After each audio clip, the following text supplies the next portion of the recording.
नमस्कार। आज हम माइकल ए सिंगर की एक बहुत ही दिलचस्प किताब निर्बाध आत्मा यानी द अनटेदर्ड सोल, इसके विचारों पर थोड़ी गहराई से बात करेंगे। हाँ, और हमारे पास इसकी एक समीक्षा भी है जो इसके अहम नुक्तात मतलब कोर आइडियाज को समझने में मदद करेगी। बिल्कुल। तो हमारा मकसद यही है कि ये किताब जो कहती है अपने अंदर के शोर से परे जाने की बात, सच्ची शांति पाने की, उसे समझें। और अपने असली स्वरूप को पहचानने की कि हम असल में हैं कौन। हाँ, किताब की शुरुआत ही एक अहम काफी गहरे विचार से होती है। आप वो नहीं हैं जो आप सोचते हैं, आप वो हैं जो सोचते हुए खुद को देख सकते हैं। सुनने में थोड़ा फिलॉसफिकल लगता है ना? हाँ, बिल्कुल। इसका मतलब क्या है असल में? किताब इसे समझाने के लिए एक बड़ा अच्छा उदाहरण देती है। आपके भीतर रहने वाला साथी या इनर रूममेट। अच्छा, इनर रूममेट। हाँ, मतलब वो आवाज जो हमारे दिमाग में 24 घंटे चलती रहती है। कभी कुछ सोच रही है, कभी चिंता कर रही है, कभी प्लानिंग। हाँ, वो अंदर की बकबक। बिल्कुल। और सिंगर कहते हैं कि ज्यादातर लोग ना इसी आवाज को मैं समझ लेते हैं, अपनी पहचान इसी से बना लेते हैं। तो अगर हम ये आवाज नहीं है तो फिर है कौन? सिंगर क्या कहते हैं इस बारे में? सिंगर के हिसाब से हम वो चेतना है, वो जागरूकता, वो अवेयरनेस है जो इस आवाज को सुन सकती है, उसे देख सकती है बिना उसमें पूरी तरह बहे। मतलब एक तरह से साक्षी, विटनेस। हाँ, साक्षी भाव। और ये पहचानना कि आप सोचने वाला मन नहीं बल्कि उस मन को देखने वाले साक्षी हैं। अहम किताब कहती है यही आंतरिक स्वतंत्रता का पहला और शायद सबसे जरूरी कदम है। ये सिर्फ सोचना नहीं है बल्कि अनुभव करना है। हाँ बिल्कुल, ये एक अनुभव करने वाली अवस्था है, प्रैक्टिस से आती है। अच्छा, ठीक है। तो मान लीजिए कोई ये प्रैक्टिस करना शुरू करता है, खुद को उस आवाज से अलग देखना, लेकिन फिर उन भावनाओं का क्या जो हमें घेर लेती हैं, जैसे गुस्सा, डर, दुख? बहुत अच्छा सवाल है। यहीं पर किताब का दूसरा बड़ा सिद्धांत आता है, पकड़ छोड़ो, लेट गो। पकड़ छोड़ो। हाँ, अक्सर क्या करते हैं, पुराने दर्द, बुरी यादें या जो भी नेगेटिव भावनाएं हैं उनको कसकर पकड़ लेते हैं, उन्हें जाने नहीं देते। सही बात है। किताब कहती है कि यही पकड़, यही रेजिस्टेंस हमारे दुख का असली कारण है। मुक्ति जो है वो छोड़ने में है। तो मतलब समाधान लड़ने में नहीं बल्कि जाने देने में है। बिल्कुल, जाने देना।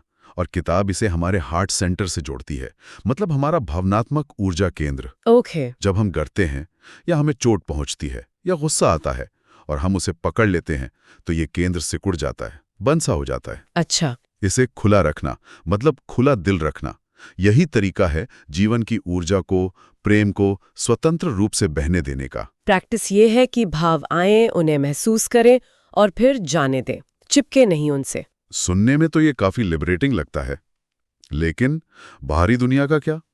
क्या बाहर की परिस्थितियां हमें अफेक्ट नहीं करती?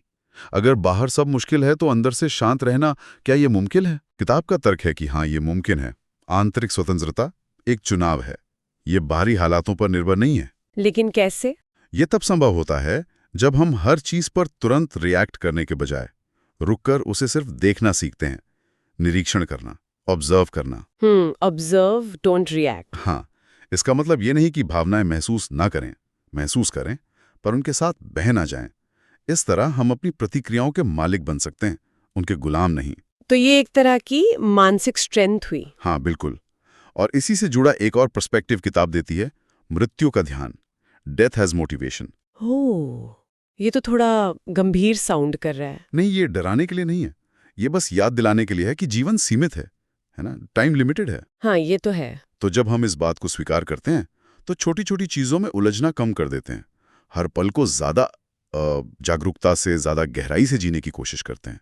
ये हमें प्रेजेंट मोमेंट में लाता है। अच्छा, तो किताब में ये सब आइडियाज है, क्या इनको प्रैक्टिस करने के कुछ तरीके भी बताए गए हैं? समीक्षा में क्या लिखा है? हाँ, समीक्षा बताती है कि किताब कुछ अभ्यास हो जाती हैं, जैसे अपने विचारों के प्रति बस सजग रहना, उनको देखना बिना जज किए। अवेयरनेस मेडिटेशन जैसा। हाँ, कुछ वैसा ही।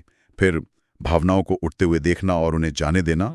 और जैसा हमने कहा, प्रतिक्रिया देने से पहले रुकना, निरीक्षण करना, दिल और दिमाग को खुला रखना। ये किसके लिए ज्यादा फायदेमंद हो सकता है? समीक्षा के अनुसार ये खासकर उन लोगों के लिए मददगार हो सकता है जो बहुत ज्यादा सोचते हैं, मतलब ओवर थिंकिंग करते हैं, या फिर जिनकी भावनाएं उन्हें बहुत परेशान करती हैं।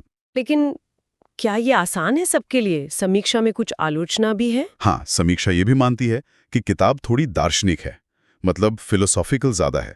तो जिन्हें एकदम स्टेप बाय स्टेप गाइड चाहिए, उन्हें शायद ये थोड़ी एब्स्ट्रैक्ट लगे। अच्छा। और कुछ लोगों को लग सकता है कि कुछ बातें बार बार दोहराई गई हैं। हालांकि ये भी हो सकता है कि हर बार पढ़ने पर उनमें कोई नई परत दिखे। ये ऐसी किताबें जिसे शायद धीरे धीरे अब्जॉर्ब करने की जरूरत है। समझ गया। तो कुल मिलाकर निर्बाध आत्मा का लक्ष्य है पाठक को उसके मन की जो लगातार चलती रहने वाली आवाज है उससे निकालकर उसकी असली पहचान से जोड़ना। हाँ, वो असली पहचान जो कि शुद्ध चेतना है, साक्षी भाव है और शांति है। जैसा किताब में कहा गया है कि सच्चे विकास के लिए सबसे जरूरी है ये महसूस करना कि आप मन की आवाज नहीं है, आप वो हैं जो इसे सुनते हैं। बिल्कुल सही, यही सार है। और अंत में एक विचार छोड़ जाते हैं सोचने के लिए।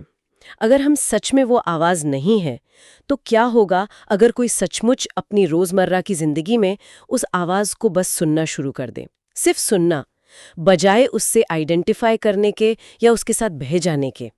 इससे जीने के तरीके में, अनुभव में क्या फर्क आ सकता है? सोचने वाली बात है। क्या वास्तविक बदलाव आ सकता है इससे?